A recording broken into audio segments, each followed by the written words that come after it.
Living in San Francisco, we all know how expensive it can be, especially when we take a look at our bottom line of our bank account. I'm joined today by Carrie Schwab-Pomerantz, who is the president of the Charles Schwab Foundation, as well as a national advocate of financial literacy. And some national numbers just came out that say that might be a misnomer. I mean, financial literacy is not something we all have. No, unfortunately in this country, it's not so good. I've been working on this subject for many, many years. Creating programs for women, inner city kids, to underserved people over 50, to the wealthy. And unfortunately, the lack of financial literacy in this country cuts across Americans from all walks of life. It is totally blind to socioeconomic status, to ethnicity, to age or gender. It affects everybody. And if you look, about it in this country, as you mentioned, the majority of Americans live paycheck to paycheck. Folks over 50, many don't even have a retirement account.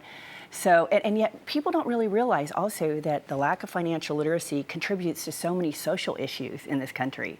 And here, I'm a commissioner on the status of women for San Francisco, and we focus a lot on domestic violence. And a way a perpetrator keeps his victim is through economic abuse.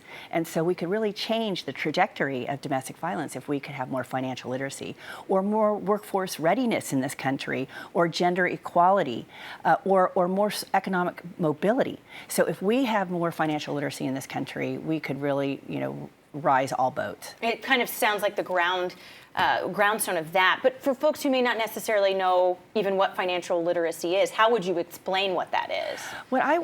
How I would describe it is understanding the basics of living below your means, budgeting, and saving and investing for the future, managing debt wisely, and knowing when something is too good to be true.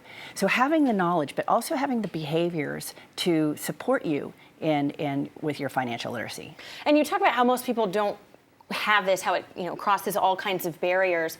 But what does that look like? I mean, does that mean just everyone is paycheck to paycheck, or what are the numbers out there to kind of explain or describe this?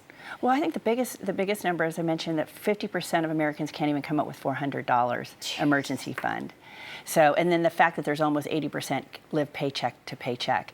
And if you take a look at what's going on in this country, that schools aren't teaching financial education. Teachers feel ill-prepared. By the way, teachers feel that it's a really important curriculum that they should teach, but they don't do it. And the workplace is not teaching financial education, but they're finding that they're spending millions of dollars on their employees because of stress and the lack of productivity. So again, it's affecting all sectors of society one way or another. I mean, in order to solve this problem, where do you even begin? Well, I'd like to think a couple things. One is that we mandate financial education in every state. Unfortunately, only 19 states in this country mandate it as part of the curriculum or a high school graduation requirement. And by the way, California is not one of them. Oh, that's unfortunate. So we have a huge opportunity. And we need to really train the teachers. We need to bring it in the workforce.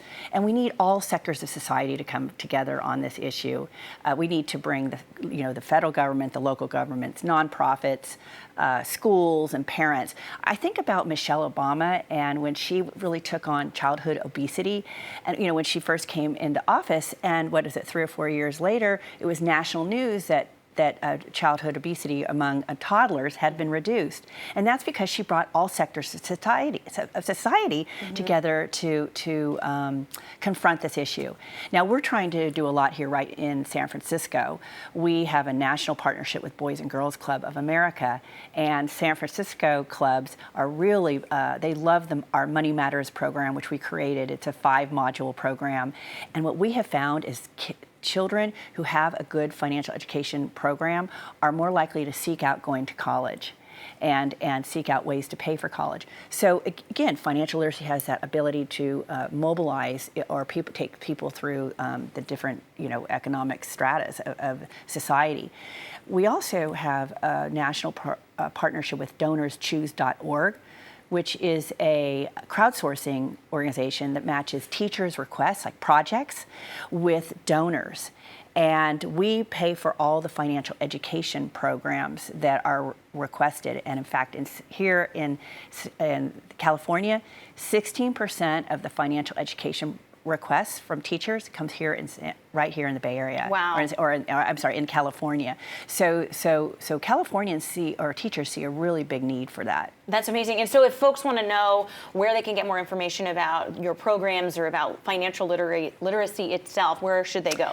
SchwabMoneyWise.com, which also is a great website for anybody at any level of their financial knowledge to help with tools and calculators and talks about every concept of money management, and I highly recommend it. But we also have resources there as well, and it will talk about our different programs. Great. Thank you so much, Carrie. It is never too late to learn about financial literacy. Yeah.